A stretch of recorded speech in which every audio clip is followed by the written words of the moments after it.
নমস্কার, আমি জ্যোতিষ সম্রাট সন্টু ব্যানার্জি বলছি। আজকে একটা গুরুত্বপূর্ণ কথা বলবো বাস্তু নিয়ে। দেখবেন যারা বহু মানুষ আছেন, স্টোন পরে আছেন, কবচ পরে আছেন, বহু কিছু পরে আছেন, কিন্তু আপনার বাস্তুটা ঠিক নেই গো। বাস্তু যদি ঠিক না থাকে কিন্তু আপনার সমস্যা থেকেই যাবে আপনার, বা রোগ বালাই থেকে আরম্ভ করে বাধা বিপত্তির থেকে আরম্ভ করে সব কিছু লেগেই থাকবে আপনার। তাহলে কি করতে হবে আমাকে? আমাদের পূর্ব উত্তর কোণ, যেটা বলছে ঈশান কোণ, ঠিক আছে? আমাদের কালপুরুষের যে মাথাটা আমাদের পড়ছে ঈশান কোণে, ঠিক আছে? ঈশান কোণটাকে আপনাকে সবসময়ভাবে ঠিক রাখতে হবে। মানে ঠিক রাখতে হবে, পরিষ্কার পরিচ্ছন্নভাবে রাখতে হবে।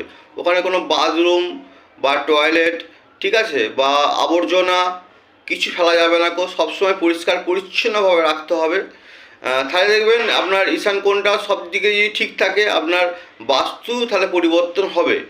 কারণ ওখানে কোনো জল রাখা যাবে না, ময়লা আবর্জনা ফেলা যাবে না, আপনার ভিজে জামা কাপড় শুকানো যাবে না, আপনার ওখানে কোনো গাছপালা আজানো যাবে না, কিছু রকম যে সমস্যা আছে এই সমস্যাগুলো আমরা যদি সমাধান করতে পারেন, অবশ্যই আপনাদের সমস্যার সমাধান হবে, বাস্তুর সমস্যার সমাধান হবে।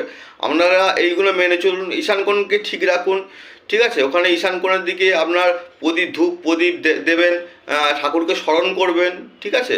ওইখানে যদি আপনি প্রতিদিন ঠাকুরকে স্মরণ করতে পারেন ঈশান কোণের দিকে, বা ধূপ দিতে পারেন, খুব দেখবেন উপকৃত হবেন।